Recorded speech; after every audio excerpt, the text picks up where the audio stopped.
has got a lovely place. Oh, yes.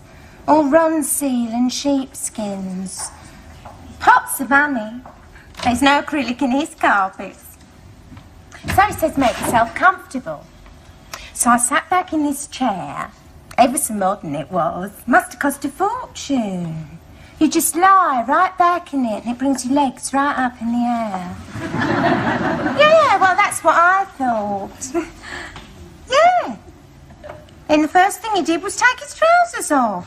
Yeah, well, that's what I told him. Funny sort of dentist you are, I said. Mind you, I should have known. Second he said his name was Kevin, I should have known. They're all the same, them Kevins. Only after one thing. I've never known a Kevin who wasn't. Anyway, I've got to go back on Thursday. Yeah. He's going to cap my left bicuspid and then he's taking me to see cats. Oh, yeah. Pots. He's got a wide reg Porsche. Oh, yeah. Quadraphonic. With a graphic equaliser. Anyway, Doreen, I've got to go now. We're ever so busy. Bye. All the brochures are over there. Yes. Good morning. Morning. I was thinking of having a holiday. All the brochures are over there. Yes, I was wondering if you could help me choose. You see, I've never had this sort of holiday before. Well, I haven't had a real holiday for years. Oh. Now, normally I use the time to catch up on things, you know, accounts, decorating, doing the Christmas washing up. Yes, but now that I read that the economy's on the up and up, you know, and I've been given my notice of redundancy, I thought now is the time to take my girlfriend on a proper holiday. All the brochures are over there. Yes, I don't really want a brochure, you see. I want some advice on where to go. Oh. Where would you recommend?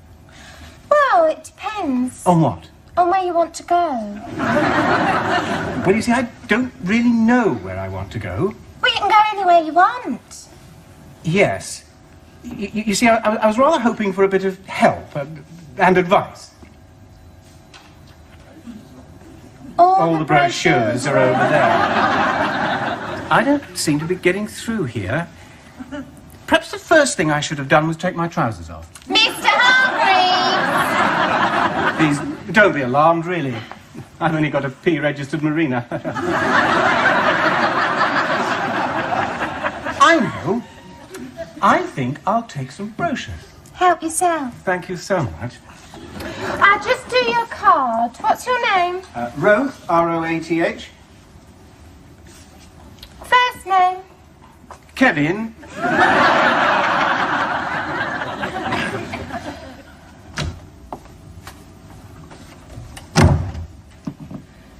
Hello. Hello, love. What are you doing down here? Asking for my job back. Seemed an appropriate position. What, bootlicking level? Quite. Dear Mr. Carter, I wish to offer you my most sincere apologies. I cannot tell you how appalled I am at my own behaviour. I have been childish, thoughtless, stupid, insensitive, irresponsible, reckless, rude and despicable, and I cannot begin to apologise enough. You're sort of just easing into it gently. Yes. All you did was resign. Well, I'm afraid I took the opportunity of settling a few old scores. I did write a bit of a resignation letter. Oh, Liz. Well... I must also apologise to your secretary, Miss Edwards. I suggested she had an unnatural relationship with her Swiss cheese plant. She talks to it, Philip. People do. It's supposed to be good for houseplants. But she whispers to it, sweet nothings. Every time I come near her end of the open plan, I feel like a gooseberry. I also regret my childish corruption of your name, Carter. I spelt it with an F.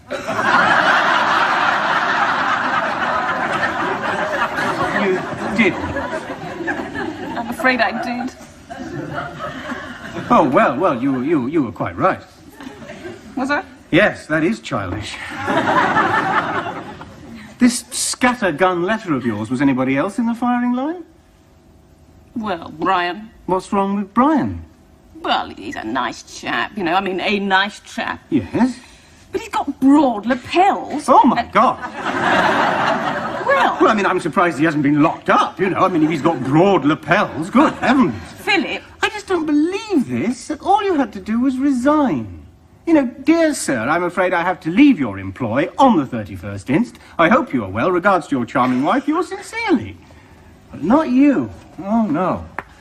There's someone there with a perfectly ordinary name, someone who likes to water a houseplant every now and again, and now, God save us, the very devil incarnate, a man with broad lapels. Shut up. So now you've got to sit down and apologise to everyone in that office, including the wretched Swiss cheese plant. Oh, shut up. This is an advertising agency. Brian receives important and expensive clients. He's got a kipper tie, John Lennon glasses, and a packet of big Rizzlers for rolling his joints in a coffee break.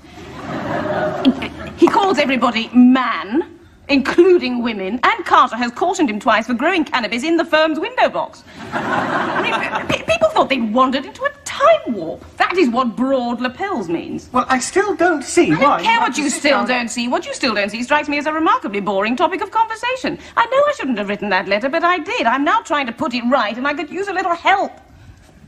What's all this? Another approach. Dear blancmange face? I wasn't going to send it. I was doodling. Anyway, I don't have to apologise to Brian. Why not? He has been locked up. He was busted by the drug squad.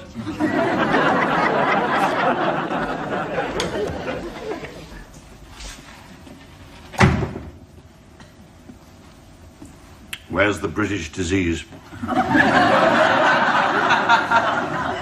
I think he's, well, let me see, he's either in Never mind. Doesn't matter. Nothing matters anymore. I've come in here to lick a few wounds in my time. Yes. None like this. Oh? Early retirement, Ruth. Oh, I see. How varied are the ways in which we glimpse our own mortality. What?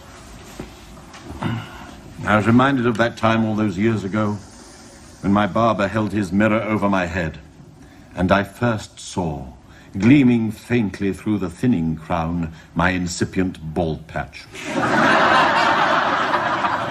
What a dreadful shock that was. Would you like something on it, sir, he said. Yes, please, I said, some hair. Then when I was invited to go in number 10 for Crouch End Corinthians and discovered that my cricket flannels had been made for a much smaller man. My son using my razor, my becoming a grandfather, taking my national service uniform to the War on Want shop. I've just come from head office. Oh. The carpet's very thick in head office. Soft on the knees when you're begging for your job. Gaskell I had to see. You know how old Gaskell is? No. 35. That's the age to be. 35. Too old for acne, too young for liver spots. They shall inherit the earth, the 35-year-olds. What a loathsome lot they are.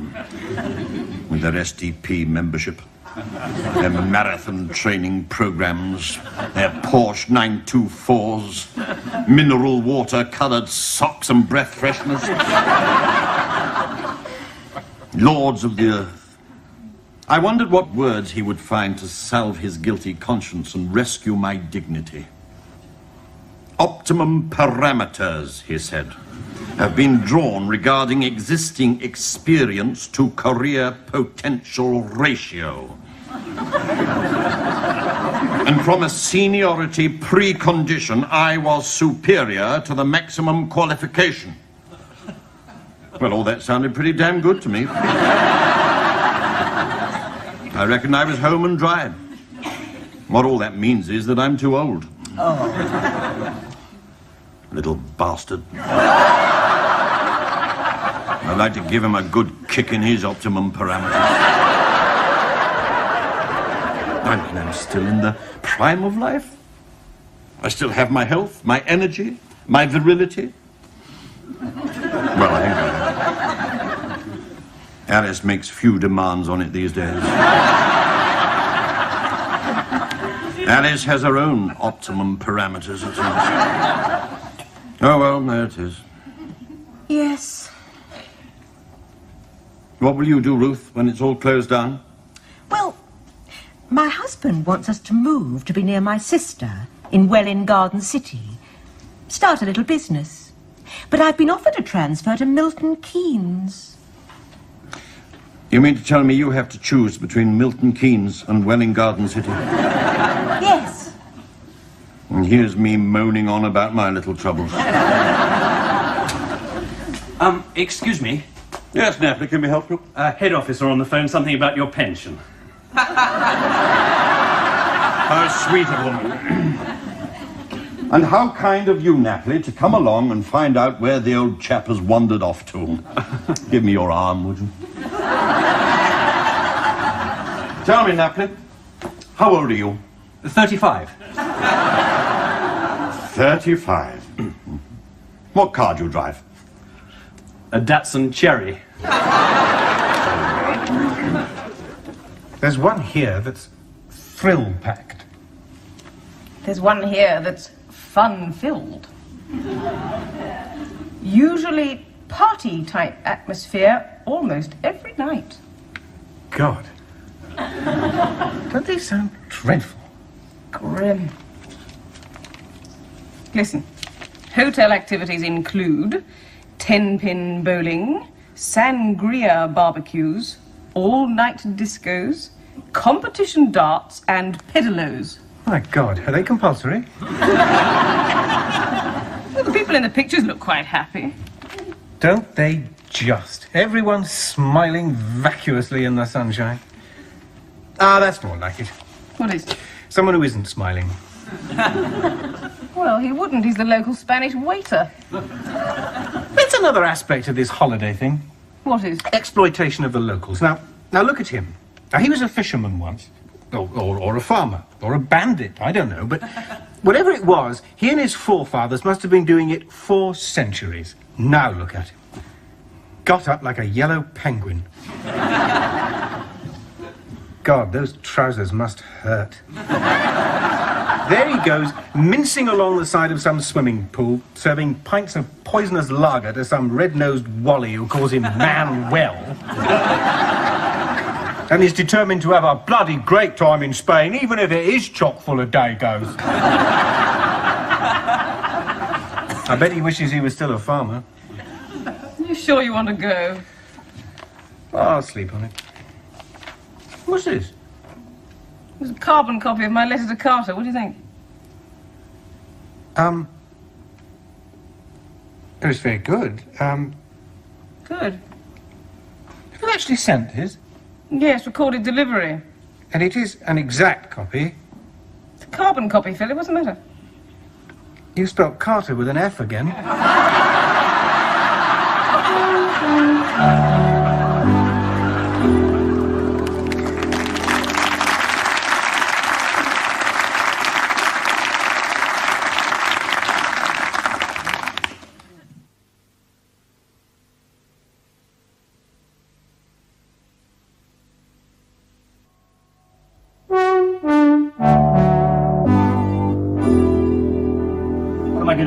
Dies. It is only a plant. It's not. It's a present from Gerald. Oh, I see. I'm hopeless with plants. They always die on me. He's coming in on Friday, too. Well, do you suppose that's enough? Well, it seems nice and soggy. Anyway, where were we? My holiday. Oh, yes. Yes. Well, it's just a thing. Yes, I thought that... No, it'll do you the world of good. The world of good. Just get away from it all, have a bit of fun. Oh, yes, holidays. Yes, I thought Very that... wise decision, holidays. did I ever tell you about the disaster Gerald and I had in Minorca? No? God, I nearly died. I nearly died. 2 weeks of sheer, unadulterated hell. Dear. It started on the plane. Granada Airways. Gerald sat in the wrong seat and the stewardesses started panicking. One hostess actually screamed. I mean, can you imagine it? An air hostess with an anxiety complex. Granada Airways. Anyway, from then on, everything just went downhill. I mean, the hotel. Not good. Good? You wouldn't believe the ants and the cockroaches. Good. And the cats. Cats? 3 o'clock in the morning, I wake up to find 10 mangy kittens placidly gnawing away at the flesh of my toes and licking the open wounds. Have you any idea how long the incubation period is for rabies? No. 2 years.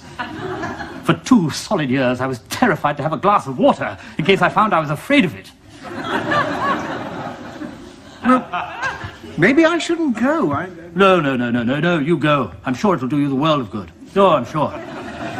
Anyway, what's the option? Stay here and have a breakdown worrying about your redundancy? No.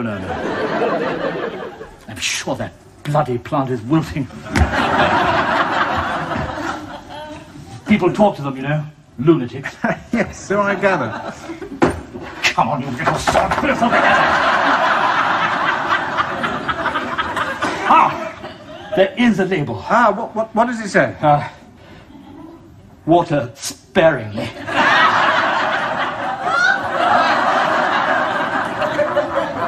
So, I thought I'd just go. Just lie on a beach and soak up the sun. Wonderful. Get myself a real tan, you know? I mean, for a few weeks, I could look the way Edward Heath always looks. Orange. Yes. Good. Careful you don't get a melanoma. A what? A melanoma. A cancerous mole. You've got moles, haven't you? Yes, a couple. Well, the sun can stimulate them. They get bigger and set up growths throughout the body. My God. You die very quickly. Oh, that's very comforting. Ruth, have we got any... Hello, Ruth. Lovely. Oh, you remember me then? So long since you've been in, I'm surprised I haven't faded into the mists of time. What did you want? I got a problem with Dylan. He's locked himself in the loo. Oh, my God, he's not... He is. I had to bring him in. It's half-term, you see, and Deborah's got a migraine.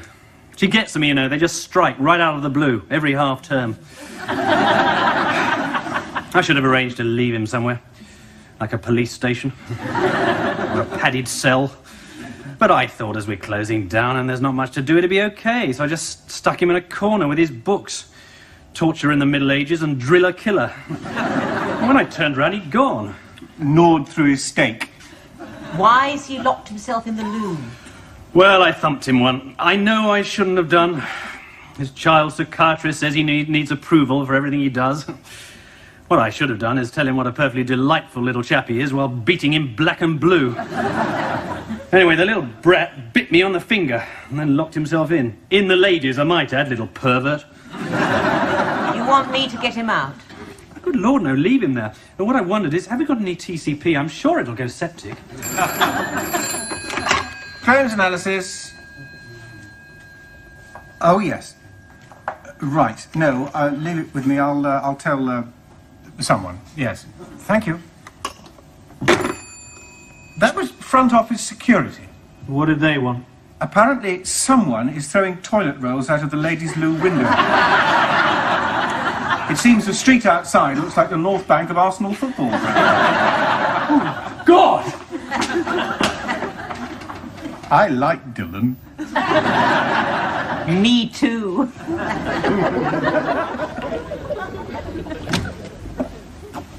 Hi. Hello. I feel bloody. Oh, what's wrong?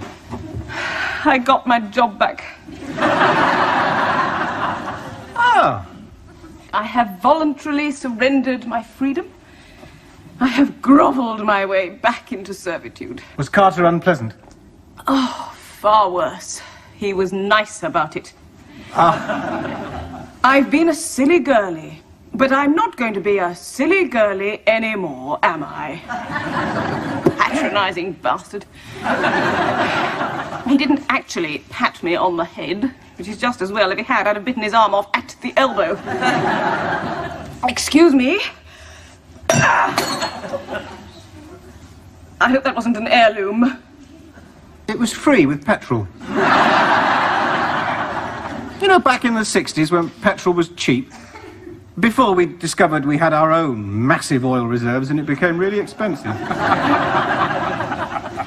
Well, now I am friendly, working colleagues with Carter again. I am even bosom pals with Miss Edwards. Oh, yes. How's her plant? Oh, it's fine. I had to apologise to it this morning. Have you ever been condescended to by a vegetable? Could we talk about the holiday just for a minute? Now, there's this one, Fantasy Club. I mean, it's a bit like Butlins with garlic, but... Can't go.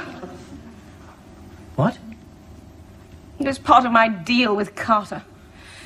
3 solid months on a new product that is so feminine and so intimate and so utterly unnecessary that I refuse to think about it. Oh, no.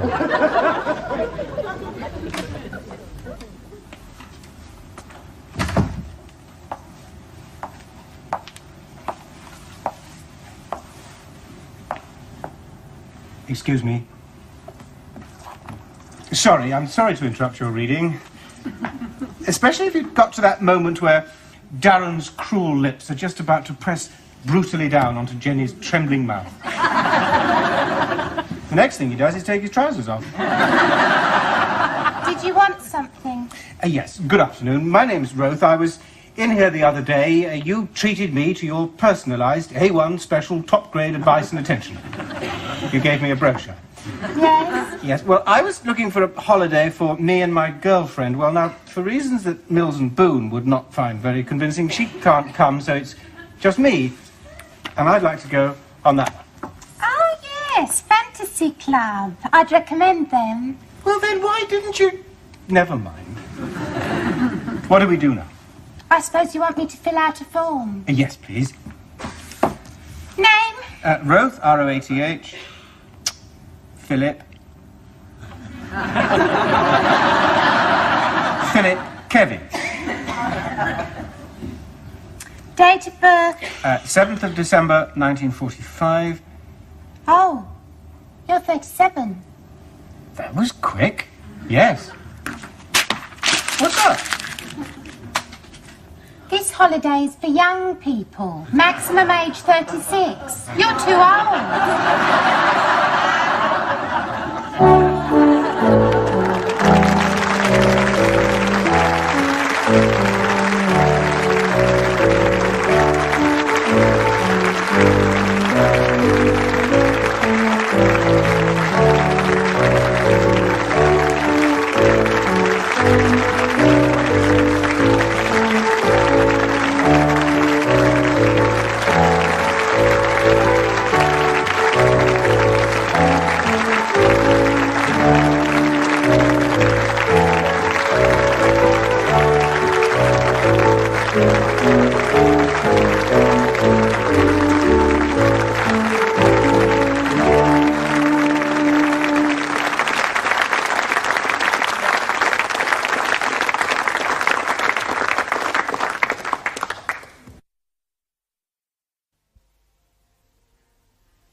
What do you think of the beer here? Not a lot. No, I can see that. You want another? Did you insist? It's my go, isn't it? Yes. Will you get them if I give you the money? Nope. Philip. Look, I know all the business about when it's your go, you actually have to buy them. Well, there you are. It's all right for you. You're a man. You can shoulder your way up to the bar with all that ghastly, matey bonhomie you adopt in these places. Pint of beer and a thin glass, Chief. Oh, yeah, what's yours? Oh, and a G&T, Squire. Cheers. And it's all over. Very different for a woman.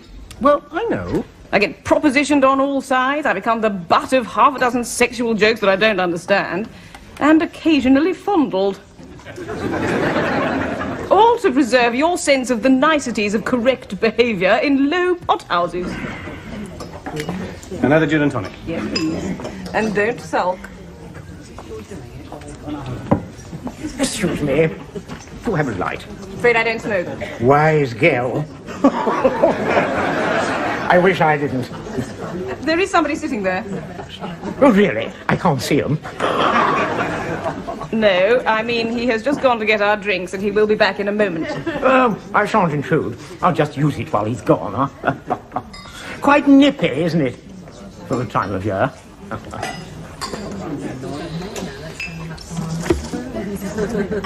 Do you know what that is?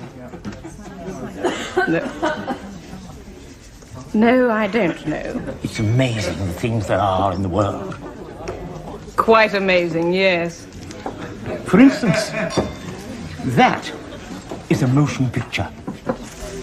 It's a still photograph. Philip, that's not the time, is it?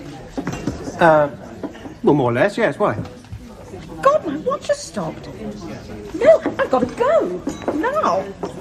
Really? Now? I thought... Right, so I've got to go to Watford and Corby and all stations north. My God, I'm late. I'll see you on Friday.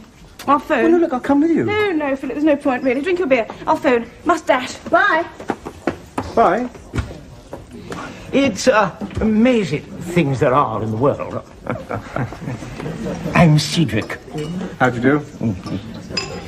What do you reckon that is? Well, I don't know. No, I have no idea at all. There's quite a story behind that. Really? You take a good look at it and tell me what you think it is. I say, you wouldn't care for a gin and tonic, would you? There, boy. That's most awfully decent of you. You'll be very surprised when I tell you. Cheers. Cheers.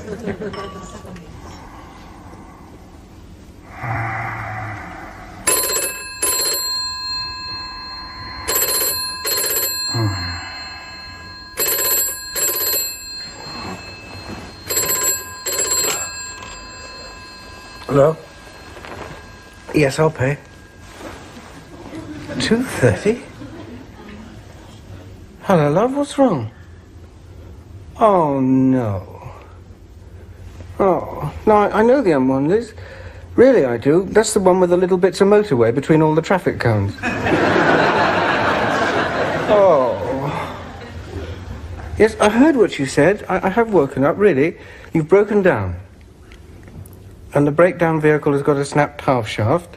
And you've left your briefcase with all your credit cards downstairs. Apart from that, everything's going all right, is it?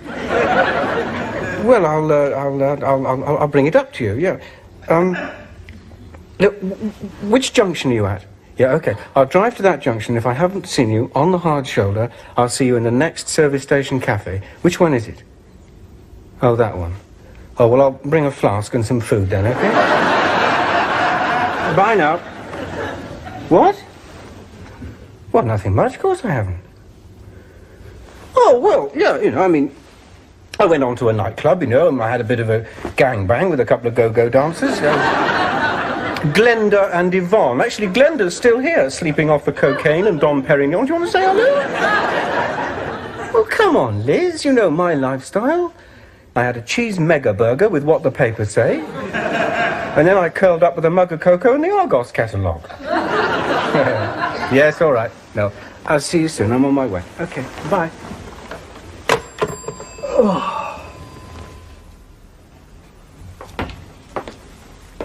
Where is he? Not in yet. Has he phoned? Not yet. Damn it all, even his excuses are late these days. Claims analysis. Oh, hello, Sarah. No, it's on the top shelf. Yes, it is. I put it there myself. Oh, not in that cupboard. That's the sun lounger cupboard. Well, which cupboard do you mean? Oh. No, I don't use that for polishing the kitchen floor. Well, because it's paint stripper. No, it came in one of those square tins, and Richard wanted it because it was just the right shape for soaking his bicycle chain in. So I emptied it into that polish bottle. Yes, that's his bike. No, he never uses it, no. Well, he couldn't get the chain back on. Did you do much of the floor? No. It's just that Brian laid those tiles, and I think it was a bit of a difficult job. Well, because it was just after that that Richard started using really bad language for the first time. You poured it straight on, did you? Yes, I see. Is it a very deep hole? No. They're not real tiles. It's called Easy Stick. There's a spare roll of it in the football cupboard. Look, don't worry about it, Sarah, really. It's not your fault. I'll see you tonight. Bye. Oh, Lord. Brian will be livid. It is awful stuff, that Easy Stick. It's a pig to lay. Is that your sister? Yes, she's staying with us. Where is he? Not in here.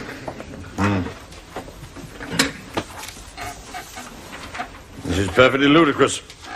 This is the busiest office in the whole building, and its owner does absolutely nothing at all. Yes. Quite.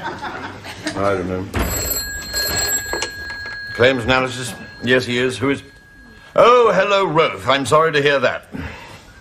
Well, I'm sorry to hear whatever you're about to tell me has befallen you that stops you being at your desk. What's the trouble this time? Your father's annual funeral come round again, has it? Oh, you've broken down on the motorway. Dear me. Still, the car's all right, is it? Well, you know, look in when you can, old chap. Yes, I mean, you don't really do anything when you are here, so I don't suppose anybody will notice, really. Goodbye. Useless, lazy little parasite. Never here, God Almighty, never bloody here. Oh, I'm sorry, Ruth. I'm a bit disquieted this morning. You see, I may be spending my early retirement in a prison cell. What? Yes, we had the police round last night. The police? What did they want? My son-in-law, the Hackney boot boy. The doorbell went. After supper this was. My family all around me, a lovely sight. Alice changing the grandchildren's paddy pants. Miranda decorating their playpen with cutouts of Duran Duran.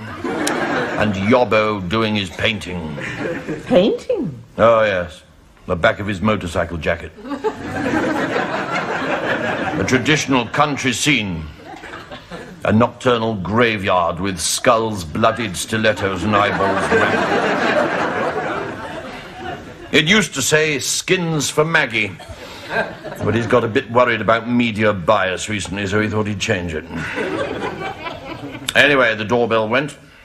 Yobbo dropped his brush, murmured an assortment of obscenities, and shot into the broom cupboard. Alice gave me one of her eloquent looks, blaming me for all the ills of our life, for whatever was about to occur, and for the damage Yobbo's Dr. Martins were audibly doing to her squeegee mop in the broom cupboard.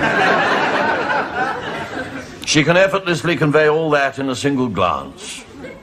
She's a tragic loss to the film industry. Anyway, Miranda and I went to the door. There they were. The lads in blue. Was Yobbo in? Yes, I said. No, said Miranda. Masterfully, I saved the situation. He's just come in, I said. He's just popped out, said Miranda. Well, we weren't doing our credibility very much good, so they asked to come in. Well, what happened? Claims analysis. Oh, yes. It's my wife. Oh, yes. Put her through, Karen, would you? Thank you. Hello, Alice. How are you? Does my voice sound worried? How extraordinary. Both my daughter's marriages are a disaster. My grandchildren are called Bill and Ben. I've been made redundant. And last night my dreams echoed to the clang of prison bars. Why should I sound worried? Well, because I'm afraid I might have perjured myself, that's why. Still, never mind that. Why did you phone? What? That's the only reason you phoned? Yes, Alice. Yes, I'll buy you a new squeegee mop on the way home. Oh, God.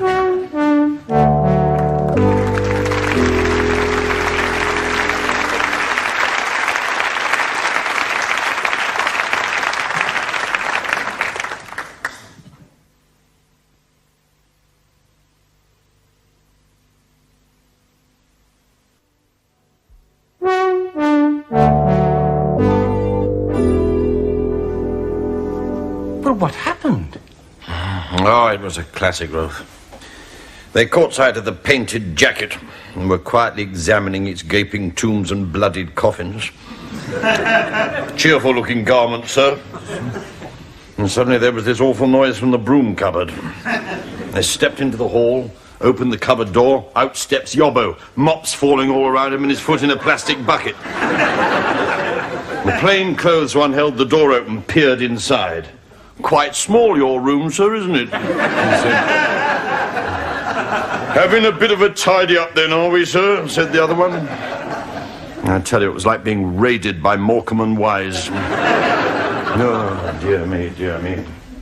Miranda's standing there holding back reservoirs of tears, shaking like a turbocharged spin dryer. Alice is prostrate on the Draylon three-seater, cherry magenta to match her hair. Yobbo goes into overdrive. I never seen no tellies. The music centre was paid for. I got a receipt for the videos, only seen me jacket at the cleaners. I was squirming. It was so sad. Well, what did they say? Well, they just goaded him on. In the end, he made himself a suspect for everything, from the great train robbery to being Lord Lucan. Eventually, he finished. There was a long pause. Then they revealed they'd called round because the tax was up on his motorcycle. Oh, God. But even there, you see, I mean, well, obviously this motorcycle is in a suspect condition. A friend of Yobbo's is interested in buying it. So they went off to test its 0 to 60 time in a quiet street in Hampstead Garden suburb at about 1 o'clock in the morning. After about 20 minutes of time trials, the friend said, well, it'd be a really nice bike once they got a silencer for it. I mean, he's begging them to come round, isn't he? What did they do? Well, by now they had such a library of books to throw at him, the poor chaps didn't know where to start. Eventually, the Andy Crawford one said, well, sir, as the Chinese say, a journey of 1,000 miles begins with a single step. Let's start with your motorbike, shall we? And that was Tuesday. God, I hate that sofa. Cherry magenta. Little William and Benjamin lying on it, fast asleep, while their father gets hauled off to the Nick. They're lovely children, Roath. Absolutely enchanting. But I looked at them and I wondered, what are we going to offer them? I mean, Yobbo's a product of our time. We haven't, in all honesty, offered him much, have we? A high-rise, an appalling school, no hope for the future. What about his kids? What about me? Out on my ear at 54? I don't know. Yobbo's father's doing time, you know. Is he? Oh, yes. I carry no torch for sadistic brigands like him. And I sometimes wonder whether making men spend 20 hours a day, 3 at a time, locked in a communal lavatory, is a symptom of a reasonable society. Anyway, they came back and said that Yobbo had claimed he was with me on the night the hi-fi store was raided. Was this true? Yes, I said. Andy Crawford looked decidedly sick at that, I can tell you. You could swear to that in a court of law, could you, sir? Yes, I said. Were you with him? What were you doing on the 17th of the month before last between 7 and 9 p.m.? I don't know. No, well, neither did I. As it turned out, he was telling the truth. Alice keeps a diary, you see. Funny the things you find out in times of crisis. It's a 5-year one, Snoopy on the cover and a little gold lock. Well, I didn't know that, you see. I didn't know that at the time. I looked at him, I looked at Andy Crawford, and I thought of William and Benjamin, and I thought of that little thug Gaskell from head office who's thrown me on the scrap heap. And for a moment, I didn't know whose side I was on. No. And when I said it, Roath, it was wonderful. It was so liberating. My heart was going like a steam hammer. I felt like James Cagney on that prison roof. I was terribly disappointed when I discovered I'd been telling the truth. Oh, well. So now I've only got one worry. What's that? It's driving me mad wondering what Alice writes in that wretched diary.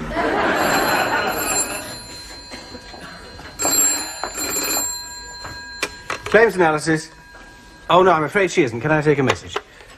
Oh, yes. Oh, dear. Oh, yes, it's very difficult stuff to stick, that. That's why it's called Easy Stick. Why did you nail it? What, right through the pipe? Is there water coming out now? Oh, I see. Look, I think I'd better write this down. You had to have a plumber out, yes? But in order to get to the pipe, he had to rip up much of the kitchen floor, yes? Yes, I'll tell her, Sarah. What's the good news? You've got the chain back on Richard's bicycle. Okay, fine. Yes, I'll tell her. Yeah. Bye. Ah. Hello, Roath. Off on any long-distance motoring tonight, are you? How touching that you should take an interest in my personal affairs, Nappy. Now, I thought tonight I'd just have a few quiet drinks. Bye-bye.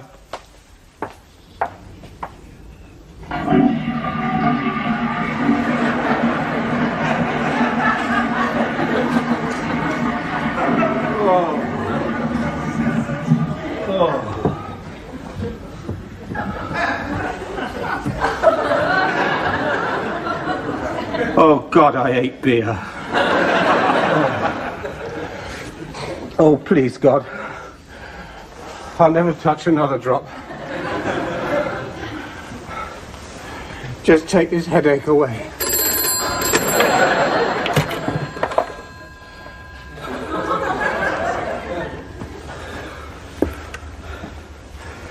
Good evening. Yeah. I'll pay for it. Hello, Liz. Please, could you whisper? Before you go any further, I can't come up to you tonight. I'm plastered. Legless. The breathalyzer would catch fire. Also, there's another reason why I can't drive up to you tonight. You've got my car. I know it's a lockable filler cap, Liz. I gave you the key when I filled it up in the service station. I know I did, Liz. I took it off my keyring.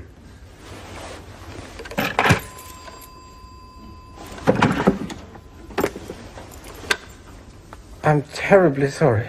I apologize. There's only 2 keys to that filler cap, and I appear to have all 4 of them here. It's Andy Crawford you want, Liz? The lads in blue. They have keys. Really, they do. I've got to go now.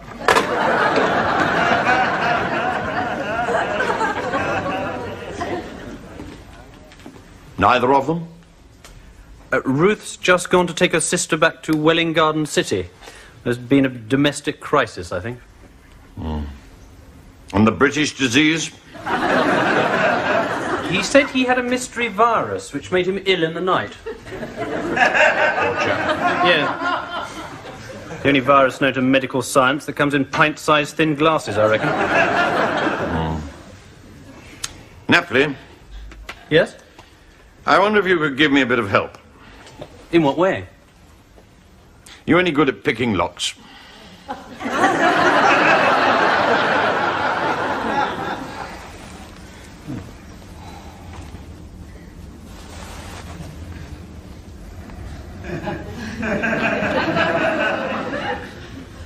Philip? Why did you just look at your watch? Oh, I don't know.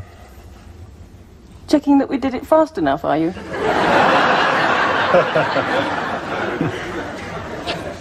Shouldn't wear a watch anyway, scratch me to death. Sorry. Come on, why did you look at your watch? Got a train to catch, have you? Another woman about to call round, is she? I don't know, I just want to know the time, I suppose. No. Night.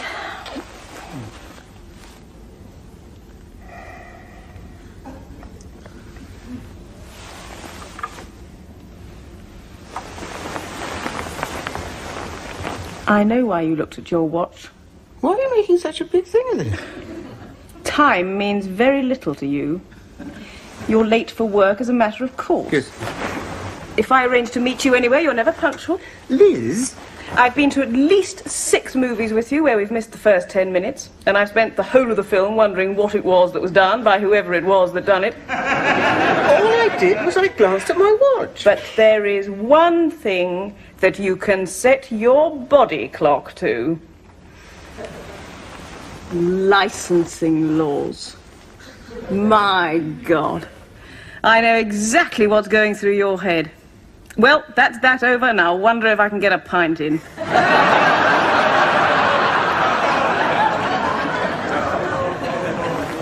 What time is it?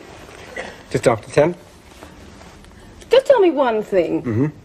In a straight fight, who wins, me or a pint of beer? Oh, I mean, I am an attractive woman. I never denied it. I could have a real man, one with hair all over his head. Oh, you can't. I've had 2 sleepless nights. I'm totally knackered. Straight after Brookside, you said, right, nice early night. I thought, what a considerate man. I am. What time is it? Just after 10. A little drink would be nice, wouldn't it? Have we got time? Of course we have. We can't go to the local, though. Why not? There's this dreadful bore there who will not leave me alone. Keeps going on and on about wild men, apes and such. He's got this appalling photo he keeps showing. Oh, yes! Photo of what? A Yeti dropping.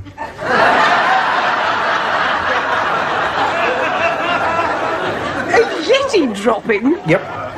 He calls it a motion picture.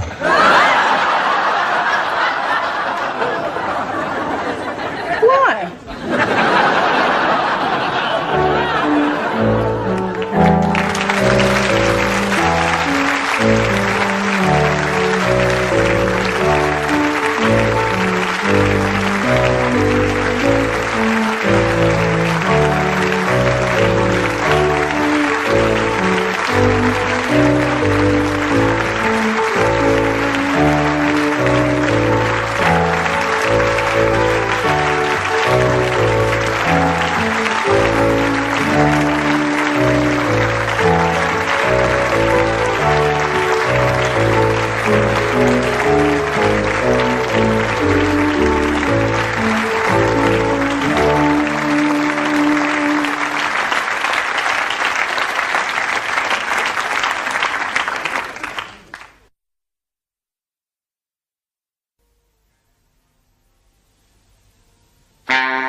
Some scrambled eggs. Please. Wholemeal toast, grilled tomatoes, fresh coffee. Yes, please. You bloody well make it then.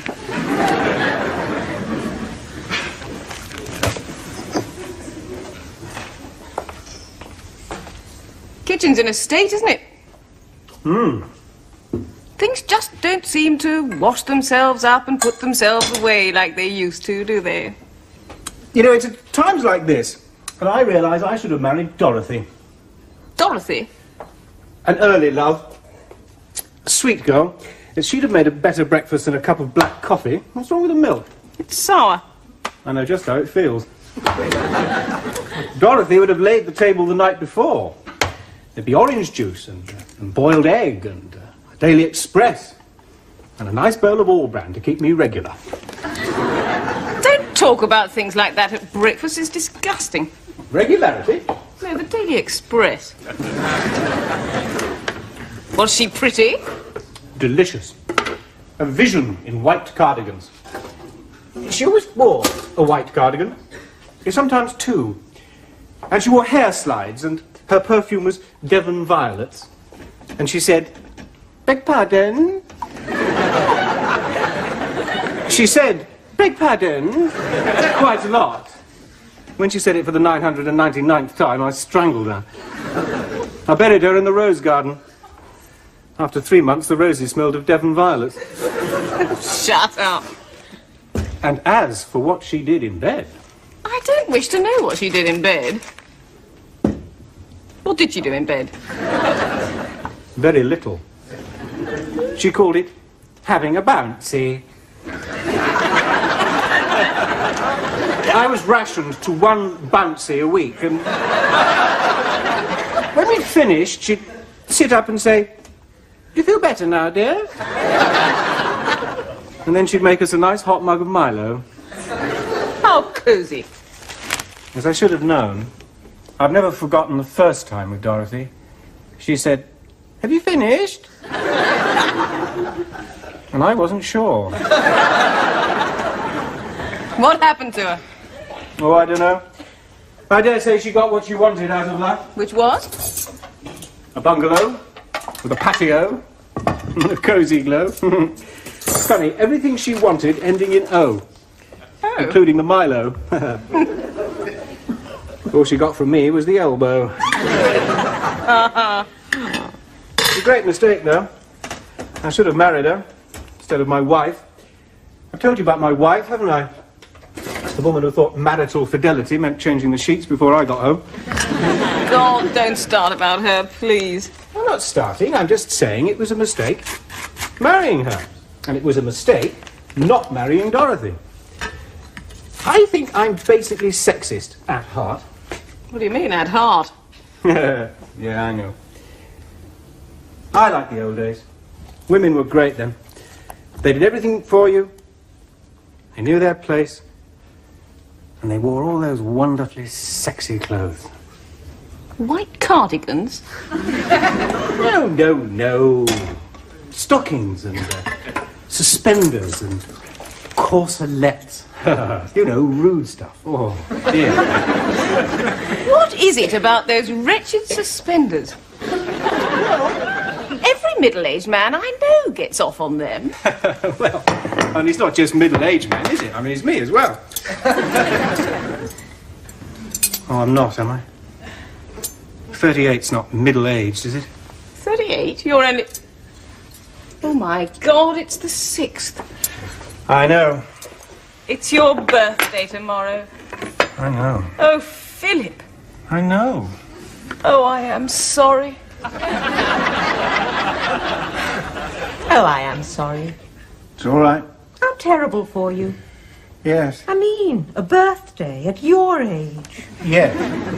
Another year gone. Yes, I know. How are things with you, Ruth? Fine. Well, we had an accident with the Volvo. Oh, dear. You remember my sister from Welwyn Garden City? Well, she wanted to thank us for having her to stay when there was that trouble over her divorce. Yes, I remember. We've got an open fire, you know. She ordered a big load of logs to be sent to us as a surprise. Oh, yes? Yeah, but they didn't come cut up. They came as whole trees. One of them rolled off the lorry and hit the car in the drive. Oh, dear. Yes, but the trouble is the insurance claim. In what way? Well, you see, I'm a woman. Yes? A woman driver. And where it says, state how accident occurred, I've got to say that my stationary car was hit by a moving tree. It's me, Ruth. You still here? But you'll be finished for the day. It's nearly 11:30. Good Lord, is it? Dear me, now, I must be off. Did I do that? Yes, I think so. I shouldn't worry too much. He was here, but he wasn't actually doing anything. I don't know. Has anyone phoned for me? No. Absolutely no one at all? No one at all. Thank God for that. Hello, it's me. Anything yet? No? Great. Listen, if there is something, I'm on 713. Right. First day at the new school. It's nearly lunchtime. And the headmaster hasn't phoned up to say that Dylan's attacked a teacher. I'll set fire to the nature table. Or eaten the little girl next to him. I can hardly believe it. So I thought Dylan was better behaved now because of his diet. Well, it comes and goes. Actually, I thought of a different way of utilising diet as a cure. We drive off to Newport Pagnell service station and send Dylan off for a hamburger and chips. Yes. Then we belt like hell for Birmingham. No, actually, we took him recently to a head shrinker that Deborah knows, and something quite amazing happened.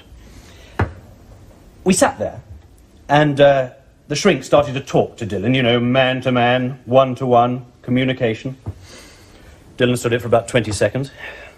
Then he started breaking wind. He can do it at will, you know. The shrink told him to stop it. Dylan threw a wobbler, rolled on the floor, and sank his teeth into the chap's ankle. Really chewed it up. Oh, how awful. Oh, it was par for the course, really, but then came the good bit. Deborah cracked. I mean, she really liked this chap. They'd met at our local Friends of the Earth, and they used the same bottle bank, so they'd struck up quite a friendship. I mean, attacking teachers is one thing, but when it comes to biting chunks out of woolly liberals, well, even Deborah draws the line at that.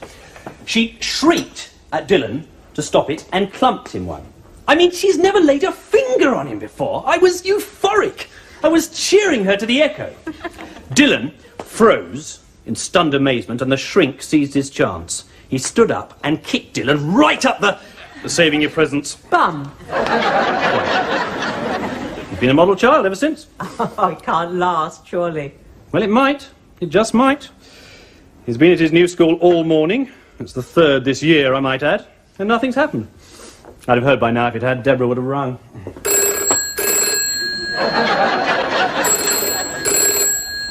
Oh, no! Yes, everyone suffers from stress, but there are recognised techniques for dealing with it.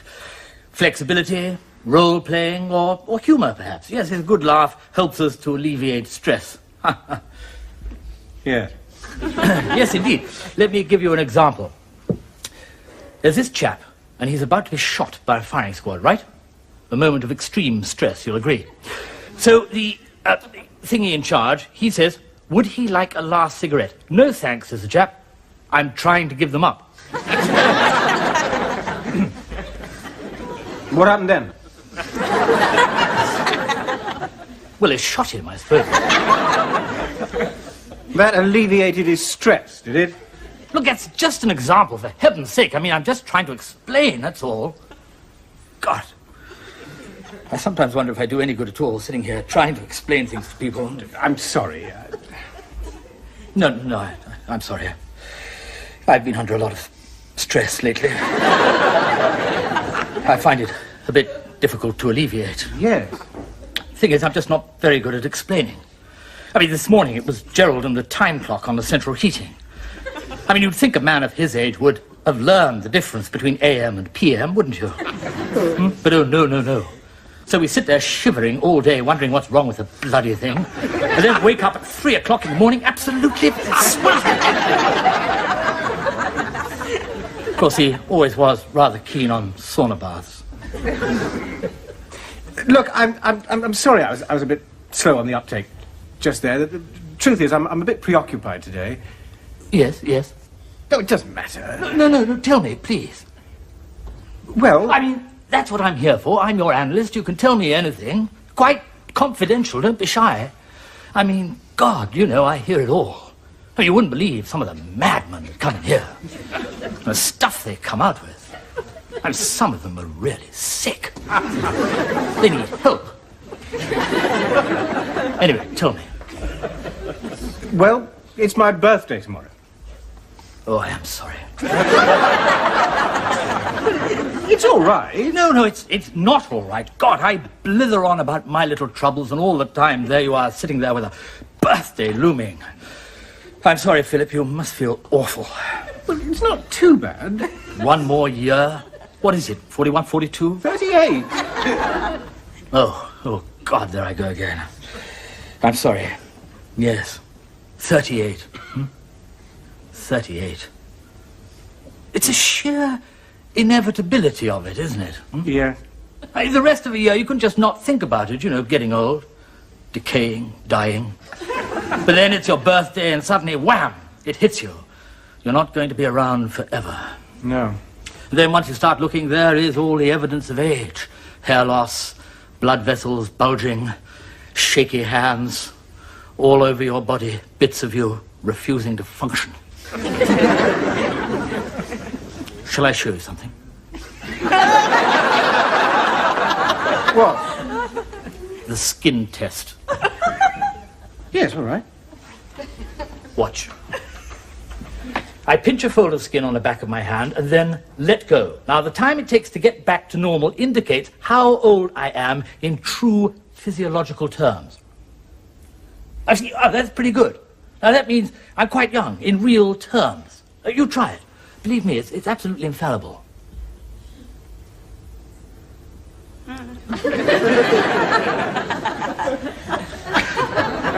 Well, on the other hand, it's probably just a load of rubbish. I mean, it doesn't mean a thing. No. Would you like a drink? Yes, please.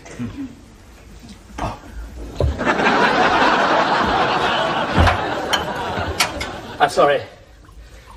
I should have kept my mouth shut. But, you know, I'm supposed to be open with you.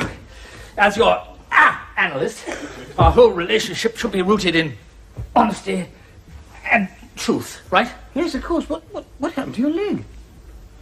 Well, I was badly bitten on the ankle. By this maniacal little terrier. Cheers. Cheers.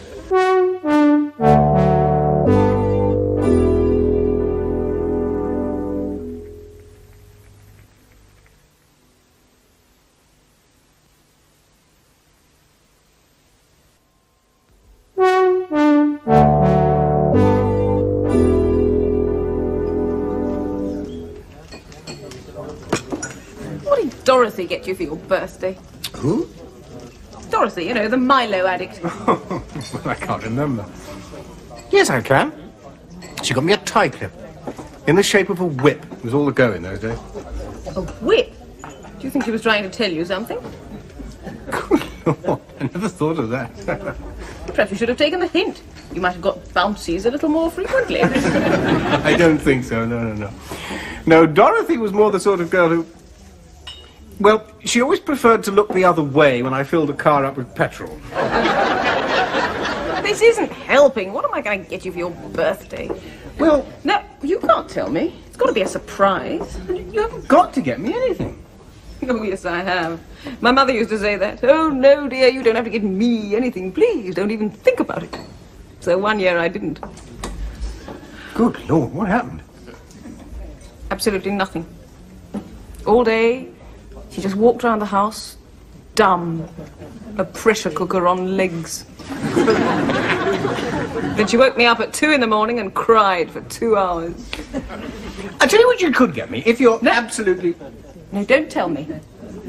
I've just thought of something. And you'll love it. Good. All right, you can get me another drink. I feel better now. Another problem solved. You know, you could have saved yourself all this headache and just got me a bottle of malt whiskey. Oh, Philip, that was it.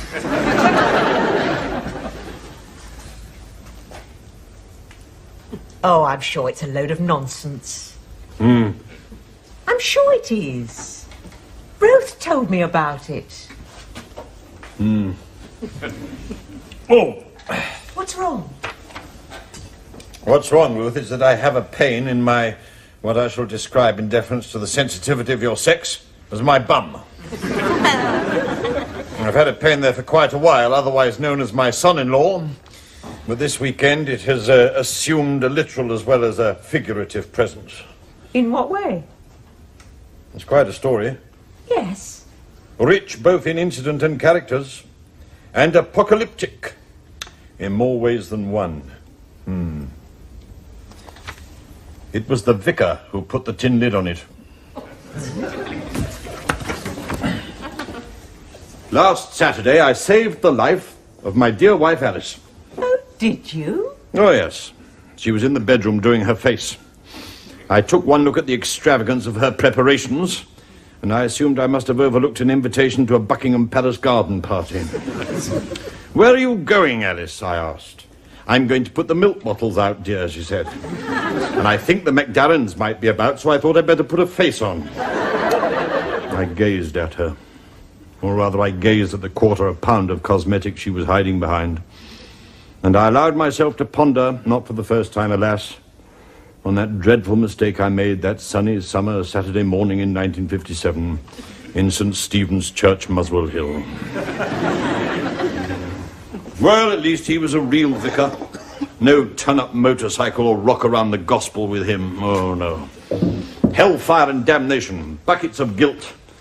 Thump the choir boys and an eye for an eye and divine retribution for 20 minutes every Sunday. That's what I like. The good old Church of England of red in tooth and claw. Anyway, I saved Alice's life by not giving in to the overwhelming urge to throttle her. And I went out into the garden to vent my feelings on the weeds.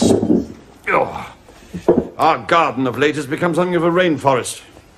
It's the sort of locale David Bellamy goes to prison to preserve. When I set to work zealously, I soon had a good smoky bonfire going. Yes? Thick smoke billowing everywhere. After a little while, there's this unearthly noise. I look up, and hurtling towards me like a biped mastodon is my son-in-law, Neanderthal Ned. Iron cross swinging from his neck, bellowing chunks of Anglo-Saxon at me for all he's worth. I tell you, for a moment I was quite frightened. I mean, I was only armed with a garden fork and a machete, and he's got that face. Yes. Well, it turns out that the bulk of the vegetation crackling away merrily in the flames was his crop of marijuana. Good Lord. I'd burned so much of it, the whole of the neighbourhood must have been high as kites. He's been growing it for months. I was wondering why he was so keen on gardener's question time. Well, not that the dear child consumes it himself, oh no. Leave it out, Dad. That stuff's for nutters and hippies, isn't it? No, he sells it. Anyway, he stood there bellowing at me for some time, but I had been quietly and steadily inhaling the sweet-smelling fumes for quite a while. Oh, yes. Oh, yes, for quite a while. I was suddenly overcome by a feeling of inane euphoria. I beamed at him. Very likely I called him man and asked him to cool it. Certainly I felt untypically well-disposed towards him. Pausing only to clasp him to my bosom, I drifted indoors, consumed a whole packet of sugar frosties, and dozed on the Draylon three-seater. Alice was playing the radiogram. The only person in the civilized world who still stacks an auto-changer. We went from Summer Holiday to Wagner's greatest hits in 6 clanking changes. It all sounded perfectly ravishing. Are you all right? Oh, yes, fine. And so next morning was the Percy Thrower of the drug industry. You see, he'd come to appreciate one of the great truths of capitalism. Shortage creates demand. He jacked his prices up and withdrew his free delivery service. His customers started calling round. My God, that was an eye-opener. The assistant bank manager, a member of the parochial church council, the gym teacher, Dope fiends, the lot of them. And this is where I came in. What? It was the vicar who put the tin lid on it. Yes. Yes, I mean, when he arrived, I thought enough is enough. As soon as Yobbo's back was turned, I took garden fork in hand once more, marched out the last remaining patch of the noxious weed, raised said fork, and plunged it in my left foot. Yes. A tetanus injection was called for, which could have been done with a hypodermic in my upper arm, but instead seems to have been done with a number 7 knitting needle in the alternative. Oh. And there's another thing. What's that? The skin on the back of my hand is still standing up.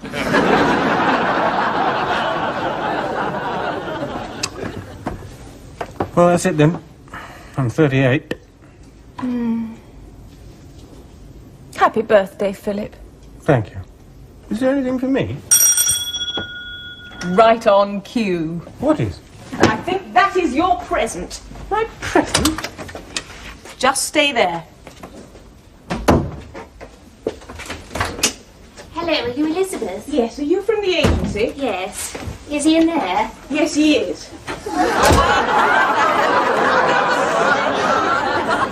Look, I just want him kissed, you know. I fulfill the marital obligations. Oh, don't worry. That's why I'm only kissogram now. I had quite enough of that when I was boobogram. Boobogram? He's not an Arab, is he? No, he's not. What's his name? Philip. Those Arabs were the worst. I made it clear I won't do Arabs. No, well, you wouldn't. Do you need anything? No, just announce me. Right.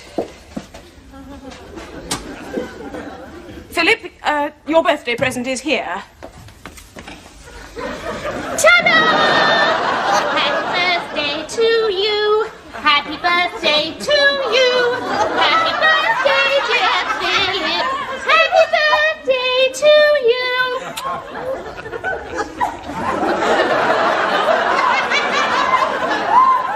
Philip. Hello, Dorothy.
Good evening. You're drunk. I was wondering why I felt happy. Are you drunk? No. It's licensing laws. I just have 2 preventative pints inside me. Preventative? Absolutely. I gulped them down at 5 to 11 to prevent myself wanting them at 5 past. It's a government scheme to get me to drink more than I want. Well, it's obviously very effective. Did you have a nice time? It's been a bit disappointing evening. Why? Somebody bought the last bag of peanuts. What? And the girl on the card was wearing a swimsuit after all. Shut up. Be back long? No, about an hour. I went back to my place, make sure I hadn't been burgled. Everything okay? Your wife phoned. Oh, Lord, did she? She's my ex-wife. The divorce is bought and paid for. She seems really nice. We had quite a chat. She's been having boyfriend troubles. Oh, yes. Yes, Ellen usually phones so we can chat about her boyfriends. You know, like we used to do when we were married. Did you have a good trip? Yes, it was okay. I feel a bit knackered. I'm going to have a bath now, okay? Yeah, leave the water in, will you? That'd be disgusting.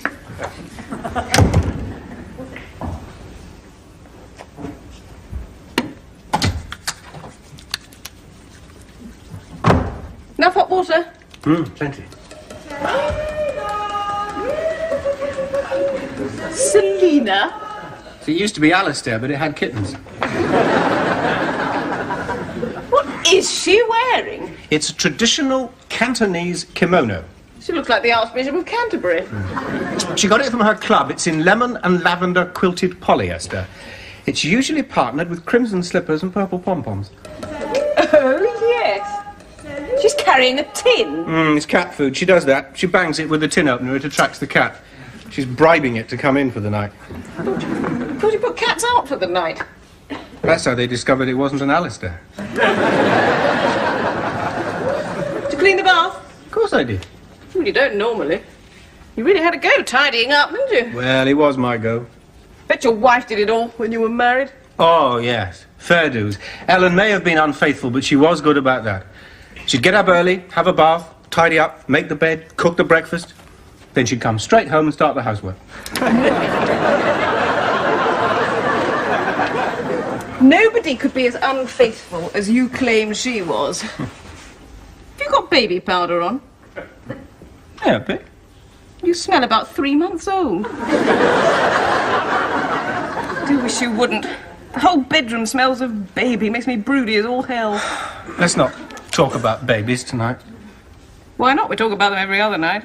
Well, it's insoluble, isn't it? I mean, half the time you want them and half the time you don't. And I don't want them all the time.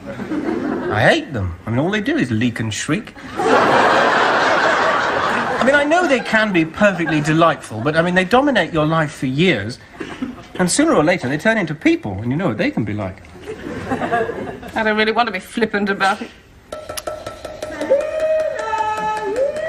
How long's that going on? It doesn't usually take this long. I've got a heavy day tomorrow. It's not just kids, anyway. I mean, we're not doing anything as a unit, are we, you know? Increasingly, your only goal seems to be finding out how much draft beer you can get yourself outside of. But what exactly do you want? Well, in a way, I want to be trapped. We've got too much choice, in a way. I kind of fantasize about being trapped and just having to do things. No hope with you. Have you taken your pill? Yes. Are you sure? Can I see? What's today? You sure this is this month's? Talk about unflattering. Hang on, just a minute. I'm still counting the little plastic bubbles. Take the edge off the spontaneity, you know. And then there was that time I forgot. One time. God, you went mental. I'm reminded of it every time I open the bathroom cabinet and see those 3 standby predictor packs you bought.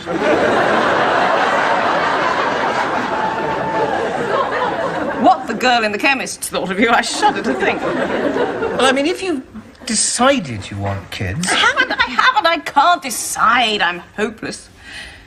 I've just got frightened of drifting. I want commitment of some kind. And I've got this awful feeling that... well, that you were born divorced. Well, so was I. I'm not apportioning blame, Philip. Really, I'm not. Apart from anything else, I've been taking those wretched pills for far too long.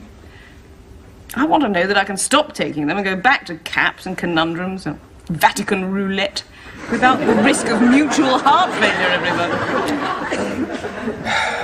Well, I don't know. Yes, you do know. No, I don't. I just know that I couldn't cope with, well, say what Napley's got, you know. But, I mean, I fantasise too. Who is this Napley? Oh, he's a chap at work. Oh, anyway, he and his organically grown, woolly-pulleyed wife seem to have produced a kind of humanoid piranha fish of a child called Dylan. This Napley isn't typical, is he? Blimey, you said a mouthful there. No, he is not typical of anything. I think he's very likely the worst father there's been since Adolf Hitler Sr. And he could give centipedes lessons in creeping. Typical. Well, that's a comment on those two. It's got nothing to do with what we're talking about, is it? What were we talking about? I'm not at all sure. I think I'd like to be on my own tonight. Oh, okay. You know, just tonight. Yes, okay. I'll sleep on the couch. No. You have the bed. I'll have the couch. Look, one of us is going to have to lie here all night feeling guilty about having the real bed. And it ain't going to be me. Night. Night.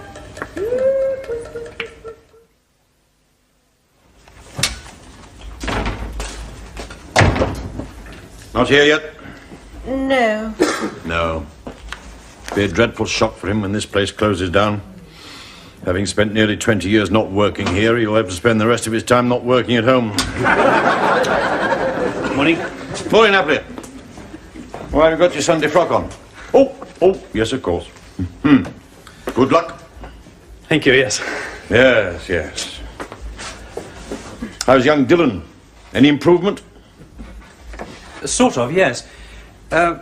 We were advised to get him interested in a craft skill, so he could achieve something and gain approval and recognition. Oh, well.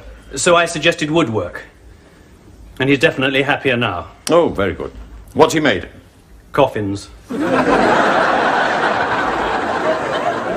Coffins? He's made 3 so far. He keeps going in the garden to play funerals. And this makes him happy? Oh, he loves it, yes. And he's very bright. He found the burial service in the prayer book all by himself. I came down to breakfast the other day. He looked at me over his shredded wheat and said, "Man that is born of woman hath but a short time to live, and is full of misery." And he beamed ecstatically. Oh, he's happy right enough. He's individually laid to rest all his toys, and his imaginary friend, Gromo, and his sister. He's content. It's just so embarrassing. You know, when the other kids' parents come round, you know, they expect mothers and fathers, cowboys and Indians. Quite a lot of them object to war games, but when they say, "And what have you been playing?" and the answer's funerals, well, it's damned embarrassing. Yes, I see what you mean. Well, I must be off. Astonishing family. Yes. I think they should just leave him be. Kids are much more robust than people think.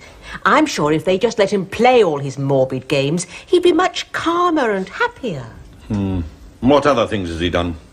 Well, I know he executes his teddy quite often. Good Lord. He has little trials with all his soldiers, and then he passes sentence. It's always death. Sometimes preceded by a flogging. How extraordinary. Well, so Napley says. Ah, here he is. Good morning, Roath.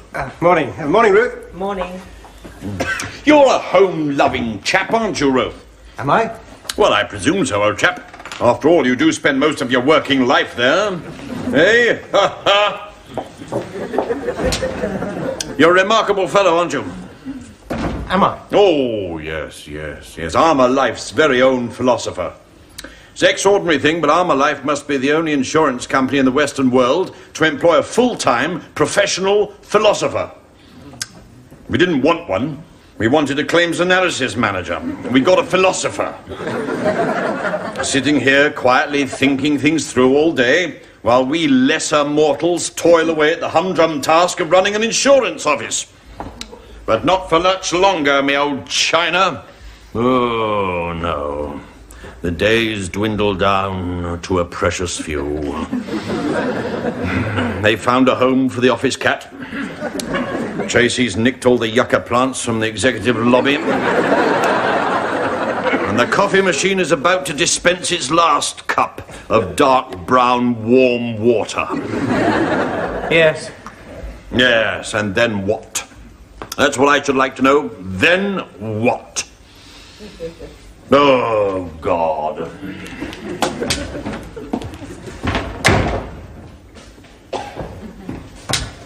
And just to set your mind at rest, it is still the first half of the morning, and I have had a couple.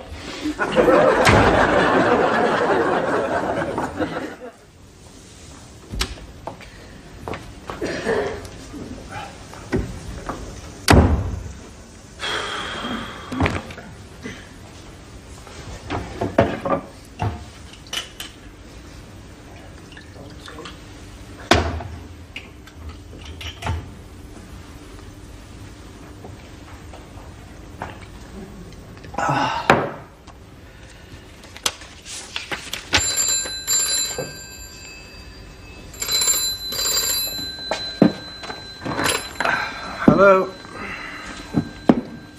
Hello, Ellen. How are you? No, you were about to marry an interior decorator, I think. Or be unfaithful to him with a bank manager. I really can't remember.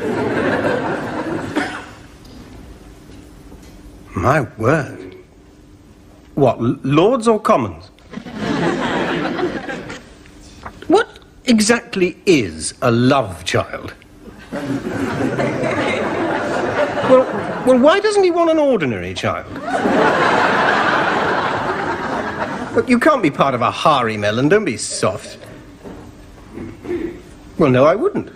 I wouldn't wish you on any man, but I presume he has reached years of discretion, so... No, I'm fine. Liz, oh, well, she's left me, actually.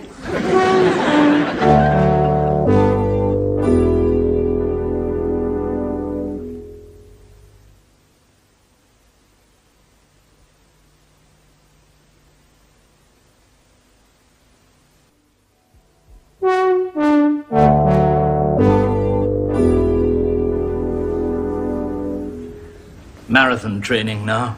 What, you and Gerald? Yes. I mean, morning jog, all right. Well, it's not all right, but I'll do it. But marathon training. Every toenail on my left foot has gone black. Well, nearly everyone. Got a foot like a bluebottle's graveyard. It's age, you see. Your foot? No, don't. Gerald's dedication to fitness. Ah. He's older than me. Ah. Desperate need to construct challenges. I mean, the marathon's getting off lightly. Every time I see Gerald watching film of those lunatics crossing the Atlantic in an oversized dustbin, I have my heart in my mouth. I can just see Gerald making us the first gay couple to circumnavigate the globe in a washing-up bowl, or whatever. Sometimes I think I'm near the end of my tether with Gerald. Anyway, your problem. Decisions. Commitment. Yes. Yes, well, that's what life is, really. I mean, the whole of life is constructed of decision-making, of choosing paths. That's all there is. The whole of human life could be summed up in this phrase. What shall I do next? You know, short, medium, or long term. Have a Mars bar, marry Stephanie, invade Poland, whatever. Yes, I suppose so. Yes. Well, it's bloody difficult, I can tell you. Bloody difficult. And I have to deal with so much of it. You know, chap comes in here, feels terribly guilty about, say, leaving his wife. Common enough, God knows. Now, and he wants me to say, no, it's all right, everyone does that these days. You can't be expected to deny yourself these entirely natural desires. You leave the old lady with your 3 kids and you pop off and have a terrific romance with this page 3 type floozy you've taken up with. No, because after all, that's the way the world is. Yes. I mean, he wants me to decide for him what reasonable behavior is. Well, how should I know? I mean, let's say I say, no, stick with the better half, elbow the floozy, and be a good father, right? Yes. Floozy has a heart of gold, quite possibly. One mustn't be seduced by stereotypes. Better half, venomous, selfish harridan can happen. Result, Miserable household, kids grow up emotionally deprived in dreadful atmosphere and become evil-hearted criminals. Floozy flings herself off Westminster Bridge in agony of grief. What price my advice? The other day I was at a party, and there's a chap there saying he thinks paratroopers are unnecessarily violent. Turns out the chap he's talking to is a paratrooper. It's awkward. What happened? The paratrooper knocked him senseless. Perfectly true. Ordinary civilized party in Hampton Hill. You know, doctors, architects, musicians. And there's this grey-faced graphic designer sprawled, unconscious on the floor, with this highly trained violence machine standing over him. Dreadfully clear diagram of our civilization, it seemed to me. Yes. So you see what I'm driving at? No. Well, it's perfectly clear, really. Society as a whole has decided to use him, employ his violence. Presumably that's the right decision. I mean, we do seem to need him because violence undeniably exists. Oh, yes. All decisions embrace the undesirable. That is the thing to grasp. There is no right decision. There's a wrong decision, and there's a less wrong decision. And if you're really very lucky, there's the least wrong decision. Stage 1 is grasping that. Stage 2 is identifying which decision is which. Stage 3 is taking it. Yes.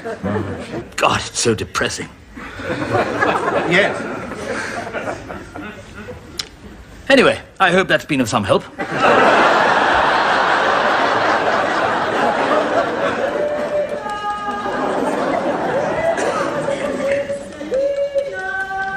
Oh.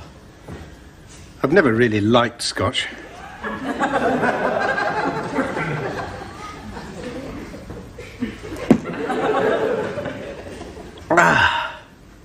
God, it's horrible. Still, it is quick.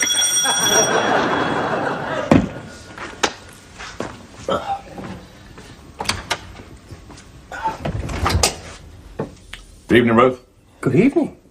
I hope you don't mind me calling this time of night. No. I bought you this. I remember you liked Scotch. Yes. Well, are you going to bring the glasses out here, or is there a chance of going inside? Personally, I always prefer to drink indoors in December. Terribly sorry. Really, come in. There's an extraordinary woman out there dressed in fine apparel, performing some sort of religious ceremony. Curious neighbourhood, this is. Make mine a large one, will you? Right.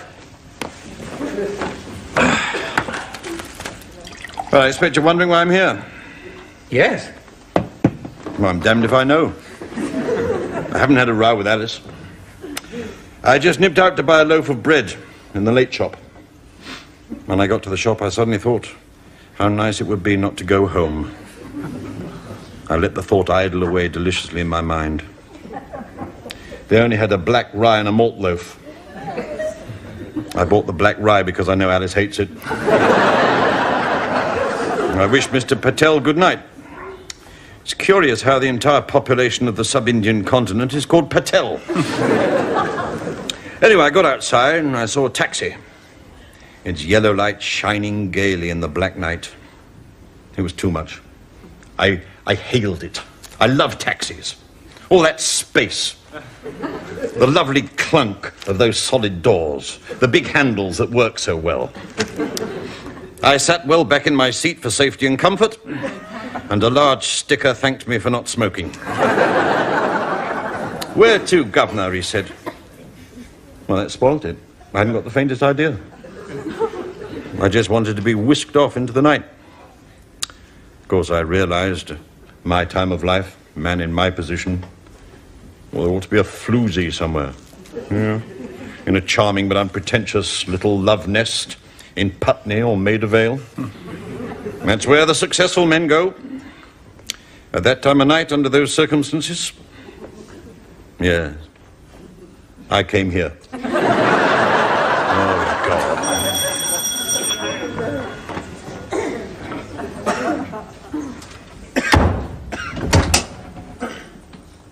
I didn't mean to leave a letter, actually. I mean, you know, just like that.